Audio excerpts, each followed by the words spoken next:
My name is Margaret A. Lostrow. I am a member of the National New Deal Preservation Association, and I'm doing this interview for the Veterans Project of the Library of Congress.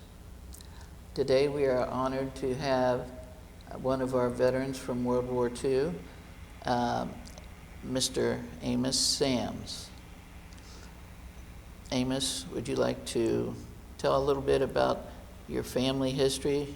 You were telling me that you were part Indian. Yeah. Well, I was born in North Kentucky in 1923, and we lived over there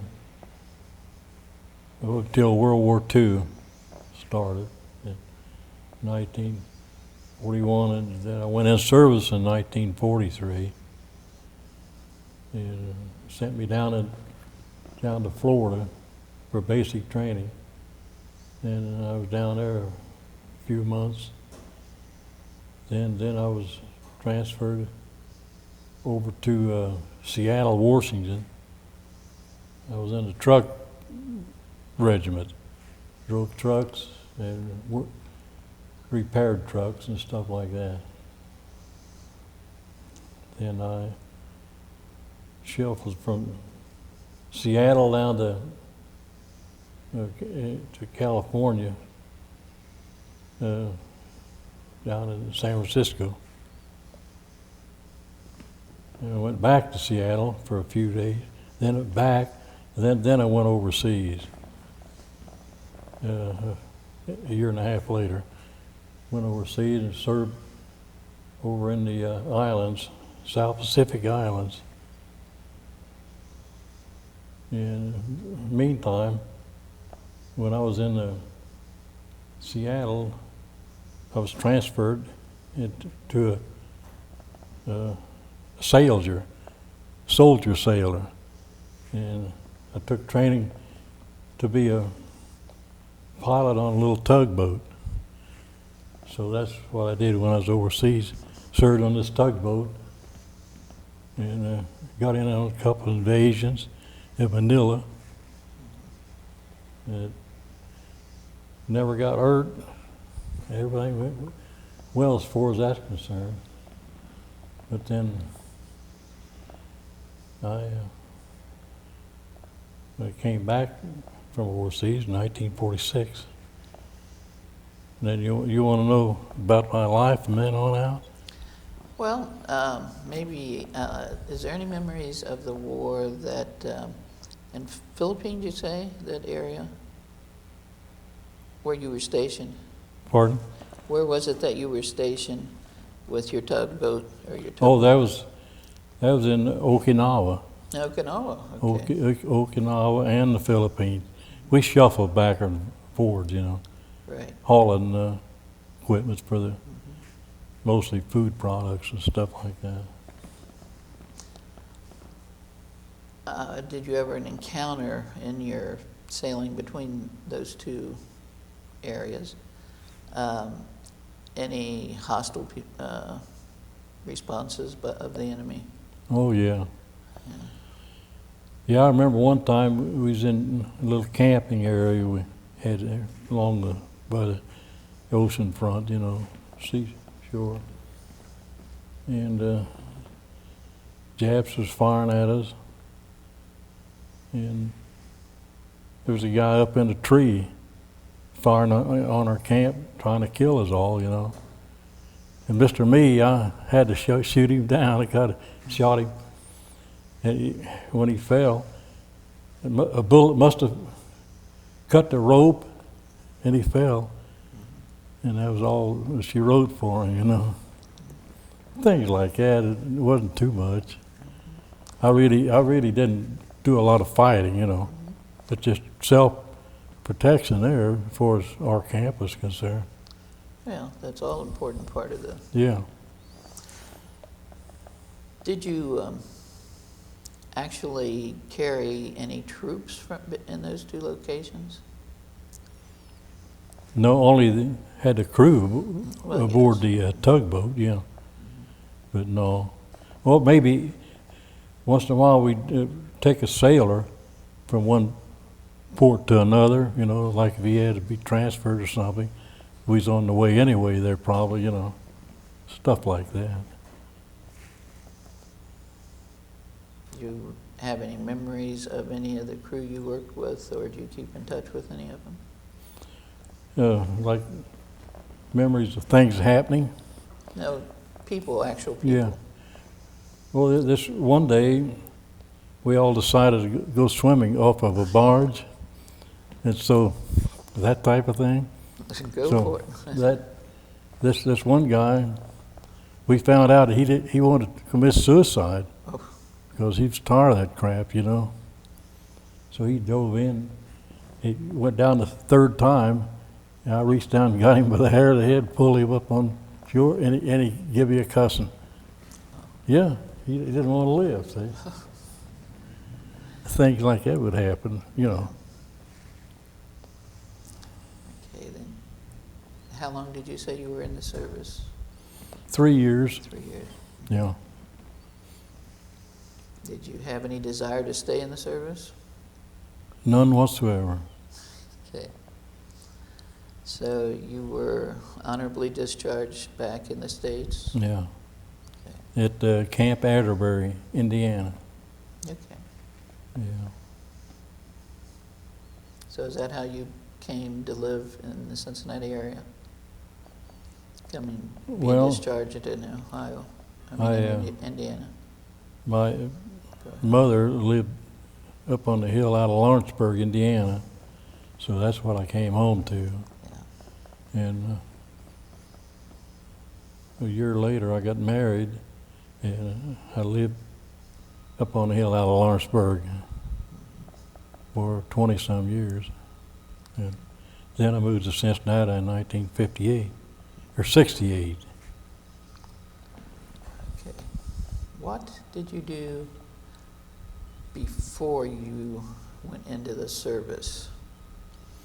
And what made you decide? Did you join or were you drafted? I was drafted. Were you? Okay. Okay. Yeah, I lived at home until I went in service, you know, and I worked in this foundry a year or two before I went in service. Will anything in that job help you out in the service? No, it was a foundry, and that was altogether different, you know. Yeah. Tell me about, you were telling me that you have Indian blood?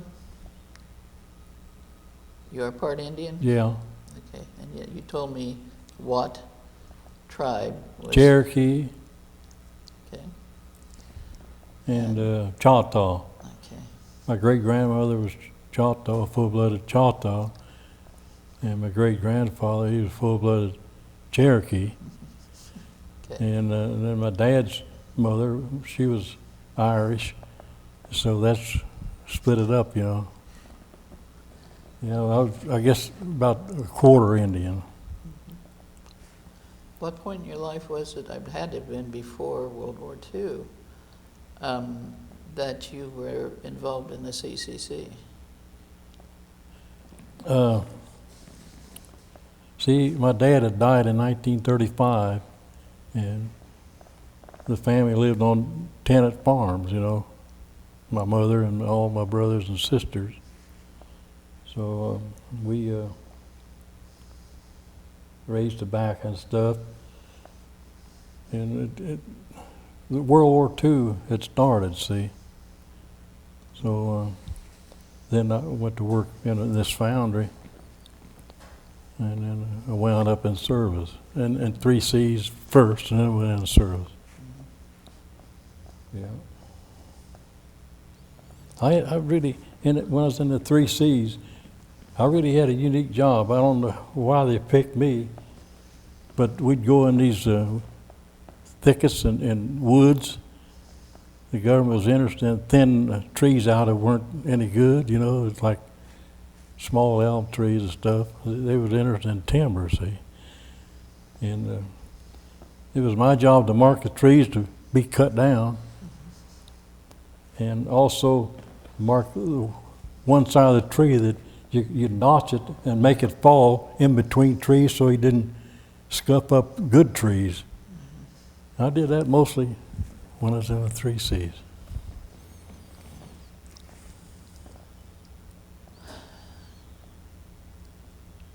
Is there anything you would like to add to this story?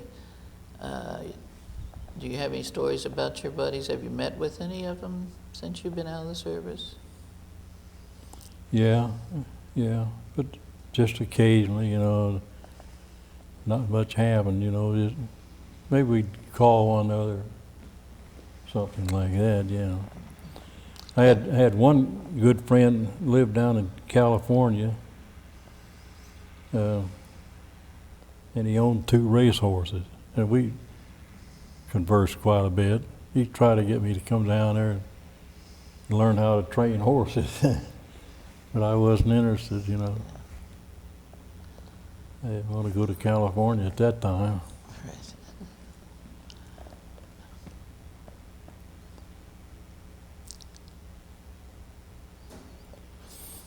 Yeah. The biggest part of my life's been right in Green Hills.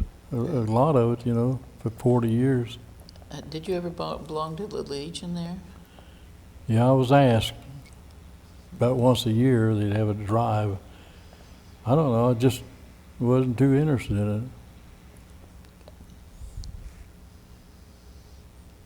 it. See, with me, I do a lot of small carpenter jobs throughout the neighborhood, and half the people that drive up and down our street know me and they yell at me, because I work for them. Hang a door or stuff like that. That's since I've been retired, that's what I've done, and that's been quite a while now. 24 years I've been retired.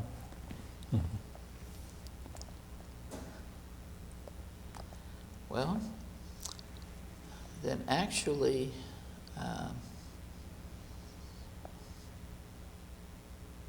your World War II experiences were kind of limited to the ferrying of supplies and such. Mm-hmm. Yeah. Well, that's part of keeping people supplied. Yeah. Okay. Now, you never were involved in any of the others, well, like Korea or anything like that? No. Okay. No. Oh, that's good. You were a civilian then. Yeah. Okay.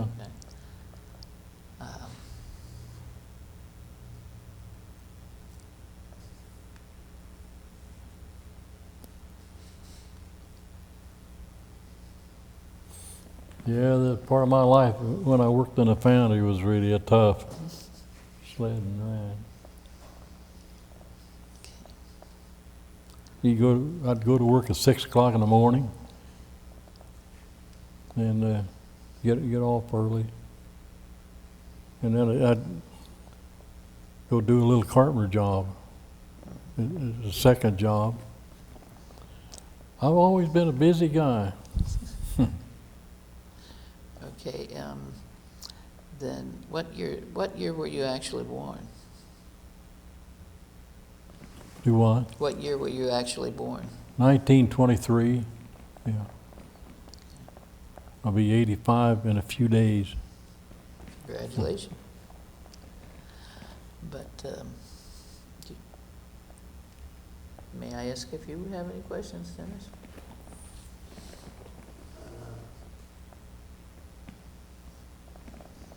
Yeah, from Pittsburgh, California, where I was stationed. I went overseas from there. Went underneath the Golden Gate Bridge was quite a thrill for an old country boy. And going overseas, the Japs tried 3 times to sink us. I was on the old, can't remember the name of the ship anymore, it was a luxury liner. And they dropped us off in New Guinea after 18 days and going overseas on a ship. That was a long old drive. Do you have any seasickness? Pardon? Do you have any seasickness? None whatsoever. It's pretty good for a country boy. Yeah, maybe that was it, huh? the Japanese actually torpedo at your ship? Yeah, no, well, yeah, yeah. They missed us a couple times. Were you ever actually hit? No, no. The thing it was, those days, they every 7 minutes, they'd go a different direction. Here's the way you went overseas, you know, zigzagging. That's the reason it took 18 days. And then we got into a typhoon over when we got pretty close to, I guess, well, we almost, you could see Australia. We went around, you know, because they were fighting in some parts of the islands there. We had to circle around because had 1,800 people on that ship going overseas. Yeah, there was 800 whacks on the ship. And they all got seasick, I think.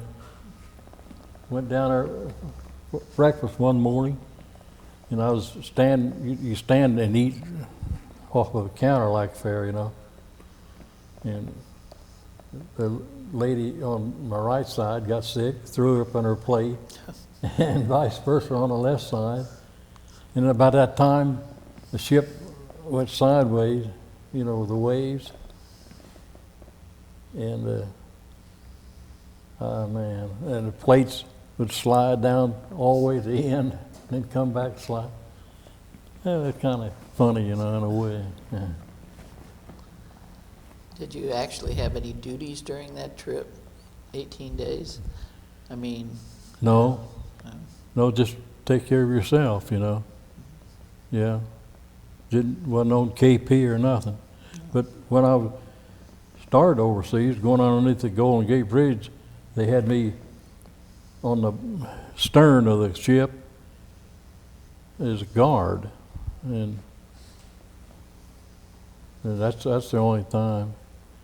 But about halfway overseas, they lost. There was a sailor on there. He must have jumped overboard, see, and they were wondering what happened to him. Well, I didn't see anything. I was still on guard.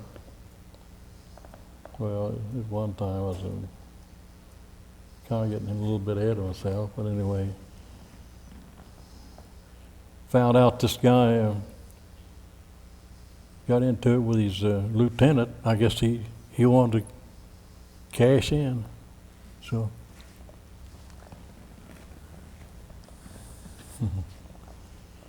Yeah, that was quite a deal going overseas.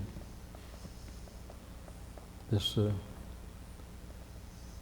torpedo. I wanted to go back home then.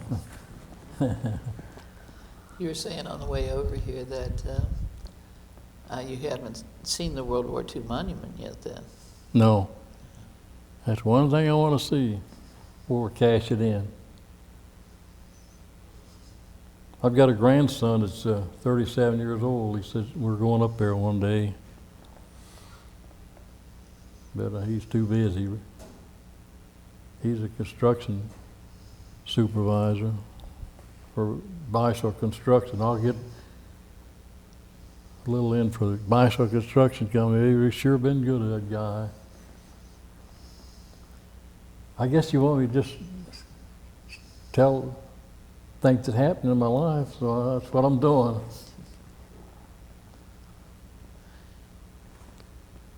What was your career when you got to Cincinnati? What did you do for a living? Carpenter. Yeah. Yeah, union carpenter. I worked on a lot of stuff downtown here. The parking garages. Now they're going to tear one of the parking garages down that I helped build. The Western Southern parking garage down here on 4th Street. You were part of building that? Yeah, yeah. Yeah, it's going to be torn down. Yeah. And I worked on the first ballpark that was built. Crosley Field? No, actually the second But then and now there's a new one. They tore it down, you know. That's the one I worked on.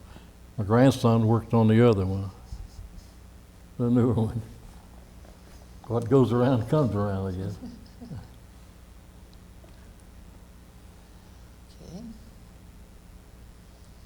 Okay. I will say one thing about Cincinnati. I haven't been down here for 2 or 3 years, and it sure is changing. It's changing for the better, I guess. I hope so.